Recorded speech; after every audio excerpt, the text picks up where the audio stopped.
ಆಯ್ತಲ್ಲ, ಬಸನಗೌಡ ದದ್ದಲ್, ಬಾಬುರಾವ್ ಚಿಂಚೋಸರ್ ಅವರೇ, ಇನ್ನೆಲ್ಲ ವೇದಿಕೆ ಅಲ್ಲಂ ಪ್ರಭು ಪಾಟೀಲ್ ರವರೇ ಮತ್ತು ವಿಧಾನ ಪರಿಷತ್ತಿನ ಎಲ್ಲ ಗೌರವಾನ್ವಿತ ಸದಸ್ಯರೇ, ಜಿಲ್ಲಾ ಕಾಂಗ್ರೆಸ್ಸಿನ ಅಧ್ಯಕ್ಷರಾದಂಥ ಶಾಸಕರಾದಂಥ ಗುತ್ತೇದಾರ್ರವರೇ, ಎಲ್ಲ ಹಿರಿಯ ನಾಯಕರುಗಳೇ, ನಮ್ಮ ಕೌಶಲ್ಯ ಅಭಿವೃದ್ಧಿ ಸಂಸ್ಥೆಯ ಅಧ್ಯಕ್ಷರಾದಂಥ ಶ್ರೀಮತಿ ಕಾಂತಾ ನಾಯ್ಕರವರೇ, ಎಲ್ಲರ ಹೆಸರು ನಾನು ತೆಗೊಳ್ಳಕ್ಕೆ ಹೋಗಿ ಆಗಿಲ್ಲ, ಕ್ಷಮಿಸಬೇಕು. ಚಂದ್ರಶೇಖರ್ ಪಾಟೀಲ್ ಇದ್ದಾರೆ ಮತ್ತು ಇನ್ನು ಬಹಳ ಜನ ಎಲ್ಲ ಮುಖಂಡಗಳೆಲ್ಲ ಕೂಡ ಎಲ್ಲ ಇದ್ದಾರೆ. ಇದೊಂದು ಐತಿಹಾಸಿಕವಾದಂಥ ಕಾರ್ಯಕ್ರಮ. ನಾನು ಮೊದಲು ಶರಣಪ್ರಕಾಶ್ ಮತ್ತು ಅವರ ತಂಡದವರಿಗೆ ಈ ಕಲ್ಯಾಣ ಕರ್ನಾಟಕಕ್ಕೆ ಬಂದು 26,000 ಜನ ನಿರುದ್ಯೋಗಿ ಯುವಕರಿಗೆ ಉದ್ಯೋಗವನ್ನು ಕೊಡಿಸಲಿಕ್ಕೆ ಇಡೀ ನಮ್ಮ ದೇಶದಿಂದ ಮತ್ತು ರಾಜ್ಯದ ವಿವಿಧ ಮೂಲೆಯಿಂದ ಎಲ್ಲ ಉದ್ಯೋಗವನ್ನು ನೀಡೋರನ್ನೆಲ್ಲ ಕರೆಸಿ ಒಂದು ದೊಡ್ಡ ಪ್ರಯತ್ನವನ್ನು ಮಾಡ್ತಾ ಇದ್ದಾರೆ. ಅವ್ರಿಗೆ ವೈಯಕ್ತಿಕವಾಗಿ ಮತ್ತು ನನ್ನ ಸರ್ಕಾರದ ಪರವಾಗಿ ಅವ್ರಿಗೆ ಮತ್ತು ಅವರೆಲ್ಲ ಟೀಮ್ ಅವ್ರಿಗೆ ನಾನು ಅಭಿನಂದನೆ ಸಲ್ಲಿಸಲಿಕ್ಕೆ ನಾನು ಬಯಸ್ತಾ ಇದ್ದೇನೆ. ಕೌಶಲ್ಯ ಒಂದು ದೀಪ ಇದ್ದಂತೆ. ಒಮ್ಮೆ ನೀವು ಯಾರು ಈ ಕೌಶಲ್ಯವನ್ನು ಕಲಿತು ಬಿಟ್ಟರೆ ಅವರ ಜೀವನ ಪರ್ಯಂತ ಜೀವನ ದಾರಿ ಬೆಳಗ್ತದೆ. ಈ ಇಲಾಖೆನ ಭಾಳ ಇಚ್ಛಾಶಕ್ತಿಯಿಂದ ಅವರು ತೆಗೆದುಕೊಂಡು ಭಾಳ ಮುನ್ನಡೆಸ್ತಾ ಇದ್ದಾರೆ. ನಾನು ತಮಗೆಲ್ಲ ಒಂದು ರಿಕ್ವೆಸ್ಟ್ ಮಾಡ್ತೀನಿ, ಬೇರೆಯವರ ವಿಚಾರಕ್ಕೂ ನನ್ನ ವಿಚಾರಕ್ಕೂ ಸ್ವಲ್ಪ ಬದಲಾವಣೆ ಇದೆ. ನಿಮಗೆಲ್ಲ ಉದ್ಯೋಗ ಬೇಕು ನಿಜ. ನೀವು ವಿದ್ಯಾಭ್ಯಾಸ ಮಾಡಿದ ಮೇಲೆ ಉದ್ಯೋಗವನ್ನು ಒದಗಿಸ್ಕೊಳ್ಬೇಕು ನಿಮ್ಮ ಜೀವನ ನಡಿಬೇಕಾದ್ರೆ. ಆದರೆ ಮೊಹಮ್ಮದ್ ಯೂನಿಸ್ಸು ಬಾಂಗ್ಲಾದೇಶದ ಪ್ರಧಾನಮಂತ್ರಿಗಳು ಅಧ್ಯಕ್ಷರು, ಈಗ ಇರೋ ಅಧ್ಯಕ್ಷರು, ಒಂದು 20 ವರ್ಷದಿಂದ 25 ವರ್ಷದಿಂದ ಅವ್ರಿಗೆ ನೋಬೆಲ್ ಪ್ರಶಸ್ತಿ ಬಂತು ಅವ್ರಿಗೆ. ಅವರು ನಮ್ಮ ಕರಾವಳಿ ಪ್ರದೇಶದವರು. ಅವರು ಈ ಸೆಲ್ಫ್ ಹೆಲ್ಪ್ ಗ್ರೂಪ್ ಕಾನ್ಸೆಪ್ಟಲ್ಲಿ ಅವರು ಕೆಲಸ ಮಾಡ್ತಾ ಇರ್ತಾರೆ. ಅದಕ್ಕೆ ಅವ್ರಿಗೆ ನೋಬೆಲ್ ಪ್ರಶಸ್ತಿ ಬಂತು. ಆ ಪ್ರಶಸ್ತಿ ಬಂದು ಸಿಕ್ಕಿದಾಗ ಅವ್ರಿಗೆ ಕೇಳ್ತಾರೆ ಮಾಧ್ಯಮದವರು, ಏನು ನಿಮ್ಮ ತಾತ್ಪರ್ಯ ಏನು, ನಿಮ್ಮ ಗುಟ್ಟೇನು, ನಿಮ್ಮ ವಿಚಾರಧಾರೆ ಏನು ಅಂತೇಳಿ. ಅದಕ್ಕೆ ಅವ್ರು ಏನು ಹೇಳ್ತಾರೆ ಅಂದರೆ, if you feed a fish, ಅಂದರೆ ನೀನು ಯಾರು ಒಂದು ದಿನಕ್ಕೆ ಮೀನನ್ನು ಊಟಕ್ಕೆ ಕೊಟ್ಟರೆ ಅದು ಒಂದು ಹೊತ್ತು ಊಟಕ್ಕೆ ಆಗ್ತದೆ.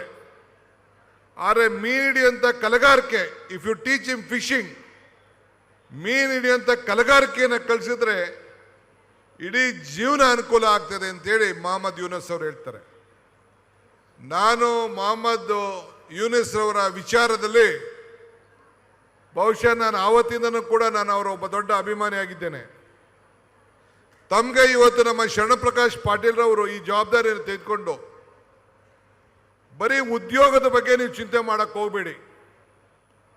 ನೀವು ಏನು ಕೆಲಸ ಮಾಡಿ, ಉದ್ಯೋಗ ಕಲೀರಿ, ಉದ್ಯೋಗ ಕೆಲಸ ಮಾಡಿ, ಒಂದು 5 ವರ್ಷ 6 ವರ್ಷ ಆದಮೇಲೆ ನಿಮ್ಮ ಅನುಭವದ ಮೇಲೆ ನೀವು 10 ಜನಕ್ಕೆ ಉದ್ಯೋಗವನ್ನು ಕೊಡುವಂಥ ಆಲೋಚನೆಯನ್ನು ತಾವು ಮಾಡಿದಾಗ ಮಾತ್ರ ನಿಮ್ಮ ಬದುಕು ಯಶಸ್ಸಾಗ್ತದೆ. ಸೊ ಅದು ಕಂಟಿನ್ಯೂಷನ್ ಹೋಗಬೇಕು. ಸೊ ಆ ನಿಟ್ಟಿನಲ್ಲಿ ತಾವೆಲ್ಲ ಕೂಡ ಕೆಲಸವನ್ನು ಮಾಡಬೇಕು ಅಂತೇಳಿ ತಮ್ಮೆಲ್ಲರಿಗೂ ಮನವಿ ಮಾಡ್ತಾ ಇದ್ದೀನಿ. 26,000 ಜನದಲ್ಲಿ ಒಂದು 10,000 ಜನಕ್ಕೆ ಸಿಗ್ಬೋದು, 5,000 ಜನಕ್ಕೆ ಸಿಗ್ಬೋದು, 8,000 ಜನಕ್ಕೆ ಸಿಗ್ಬೋದು. ಯಾರು ನಿರಾಶೆ ಆಗೋದು ಅವಶ್ಯಕತೆ ಇಲ್ಲ.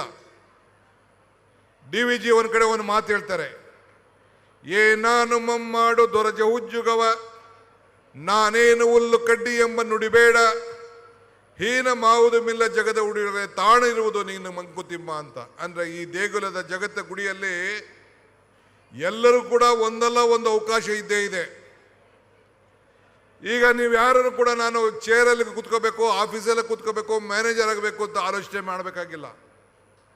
ಕೌಶಲ್ಯವನ್ನು ಕಲ್ತ್ಕೊಂಡು ಇವತ್ತು ಏನೇ ಶಾಮಿಯಾನ ಹಾಕಿದ್ದಾರೆ, ಈ ದೊಡ್ಡ ಫ್ಯಾನ್ ಹಾಕಿದ್ದಾರೆ, ಈಗೇನು ಮೈ ಕಟ್ಟಿದ್ದಾರೆ, ಇದು ಸಣ್ಣ ಕೆಲಸ ಅಲ್ಲ.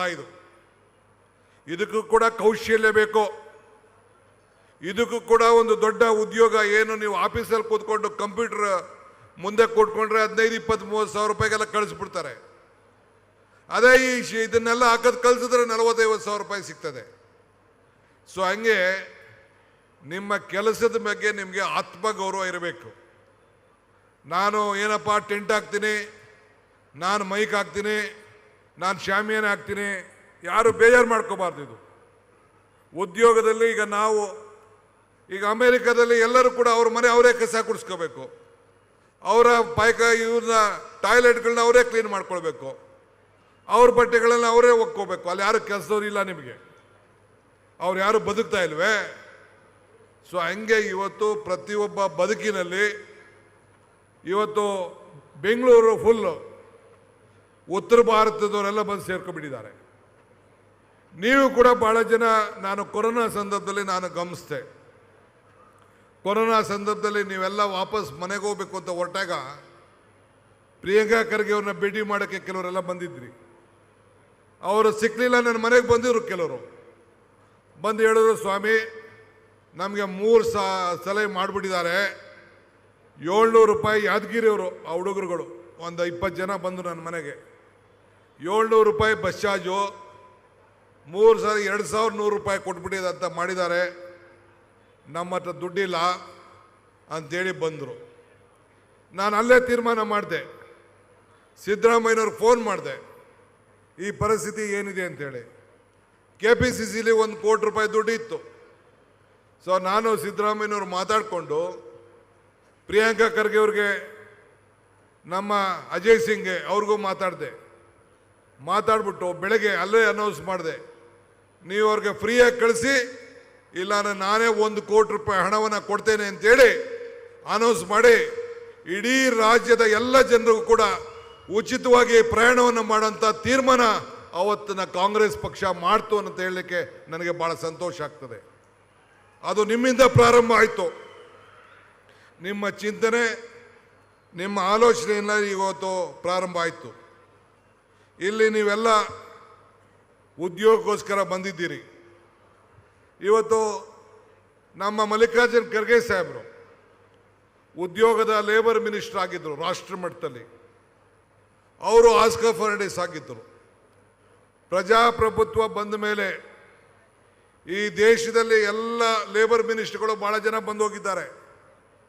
ಆದರೆ ಆಸ್ಕರ್ ಫರ್ನಾಂಡಿಸ್ ಅವರ ಮುನ್ನಡಿ, ಮಲ್ಲಿಕಾರ್ಜುನ್ ಖರ್ಗೆ ಅವರು ತೆಗೆದುಕೊಂಡಂಥ ತೀರ್ಮಾನಗಳಿದೆಯಲ್ಲ, ಇವತ್ತು ಏನು ನಿಮ್ಮ ಊರಿನಲ್ಲಿ ಏನು ಈ ಒಂದು ESI ಆಸ್ಪತ್ರೆ ಏನು ಸಾಕ್ಷಿಯಾಗಿ ಉಳ್ಕೊಂಡಿದೆಯಲ್ಲ, ಬೆಂಗಳೂರಿನಲ್ಲಿ